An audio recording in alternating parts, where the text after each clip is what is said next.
Hello everybody, this is Ryan from betgreen.co.uk, which you can see on the screen. The reason for this video today is I keep getting quite a lot of emails from new traders asking quite a few questions, wanting to know the answers. So what I thought I'd do is, instead of just writing one email out to every single person, I thought I'd just pop in a quick video. That way you can listen back to it, you can make notes, and you can fire more questions at me, not a problem. I just wanted to cover some of the basics and some of the sort of frequently asked questions. So the first one that I get asked the most is actually when to trade out and how do you trade out, Ryan? And I'm looking when I do a trade. So initially I'm thinking about say I'm doing a football trade or a tennis trade. There's a reason why you enter that trade. It might be because the team has a star player playing, or they've been scoring loads of goals, or a tennis player is playing somebody who they strongly are going to beat, or their game is better than the opponent's game. So then when you want to actually trade out, you've placed your back or your lay, you now have to reassess that trade. And when I'm trading, I'm always reassessing my trades. So if it's a tennis player, are they hitting the lines? If they're a good ground stroke player, that's the reason why I've backed them. Are their ground strokes up to scratch today? How is the other player playing? The body language of both players. Mentally, how are they reacting to points lost, points won? Body language, have they lost a point? Has their head gone down? How are they serving? Are they hitting the lines? Same with football. How do the team look? Do they look up for it? Are they good in possession? Are they good going forward still? Do they look defensively solid? How's the manager reacting? All those kind of things. If my initial thoughts, so for example, say, well, we can use this trade in the background here anyway, the Rafael Nadal trade. I backed Rafael Nadal, it's in the French Open. I backed Rafael Nadal to win. I backed Rafael Nadal to win because his ground strokes were solid all week. He's a fantastic clay court player. He's always hitting the lines on clay. So because of that, I entered the trade. I backed him. Going through the trade, as you can see now, this is 2 hours in. I was constantly thinking and looking and watching, is Rafael Nadal's body language good? Is he striking the ball cleanly? Is he moving well? How is his interaction with the crowd? How is his interaction with his opponent, himself? Everything that you can think of. If all of those are going in the right way, then that shows you your trade is going right. Stay in that trade. And then if it's not, that's when you know to get out. And this does take practice and it does take time.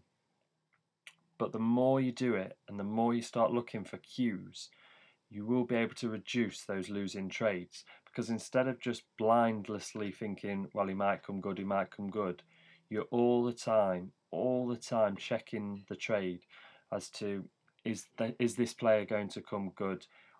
How do they look? And if they don't look on it, you can get out early and then just move on. And then that sort of brings me into the next question, which is when to stay in, which is exactly the same.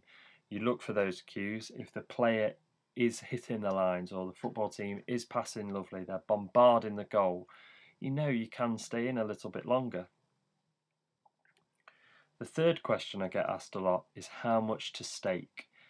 This is just such an open question, and you've got to protect your bank. That is what I will say to you. As a rule of thumb, a lot of traders go with 5% of your bank. Now that's fine if you're doing sort of your football, your tennis trades. I think 5% is a good figure to be aiming for.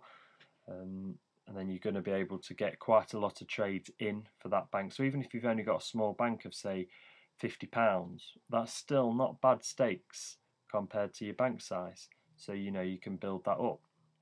If you're doing something like scalping on the horse racing markets, where your bank isn't really going to be exposed for that long and you are just after small ticks, then I think 5% is too low and you can go a lot higher than that as long as you manage the losses.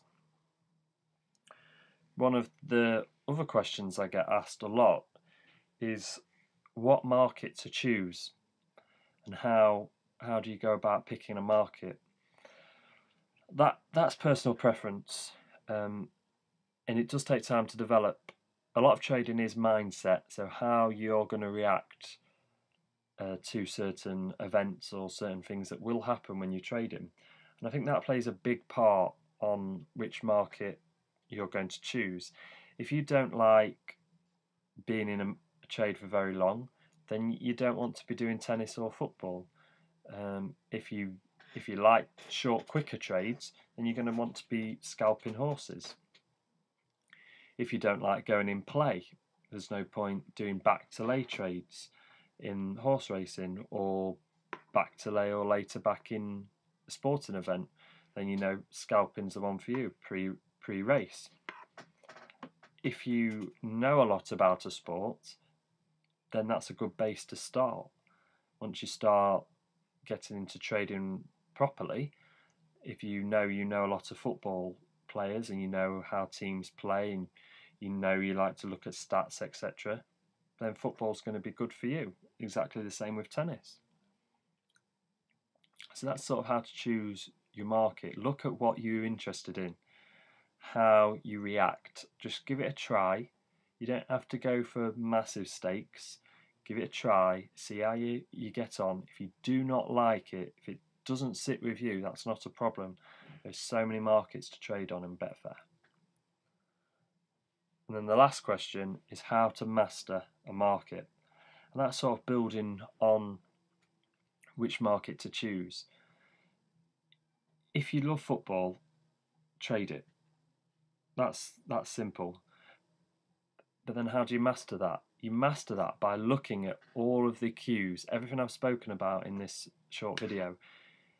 You're looking for cues all the time. That's how you master markets. So what gives teams advantages? What gives teams disadvantages?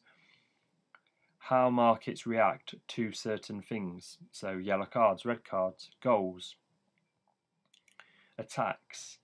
You need to learn all of these things so you can really master a market. A lot of people see one market, they start in one market, they have slight success in that market, but then they go online and they see somebody else is doing something and they've just won £400 green, and they think, oh yeah, I'll do that. There's too many. You need to pick a market that you actually like and you actually enjoy and build on that. Build on knowing everything there is to know about that market. So you need to know the teams, you need to know the players, you need to know managers. If you're doing horses, if you're scalping, you want to be looking at the race before the start. How does the horse go into the stalls when it's doing its show? How is the horse reacting? What's the horse doing? Does it look calm? Is it moving about a lot? Is it swinging its head? Does the horse look uncomfortable? All of those things will have an effect on the market. So you need to know what affects the market and what actual effects that has.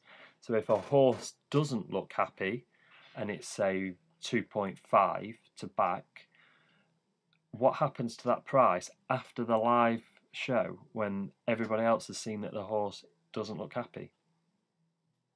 The price will go out. So you need to know those kinds of things so that you can preempt them. So before they happen, you're already you're subconsciously aware of them, and you know that if that happens, you are to do X, or if that happens, you are to do Y.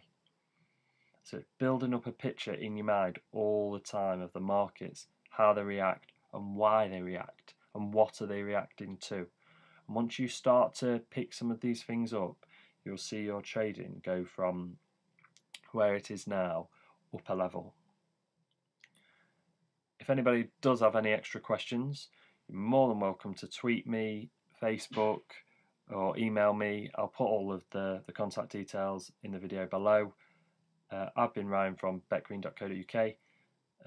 Thank you for listening.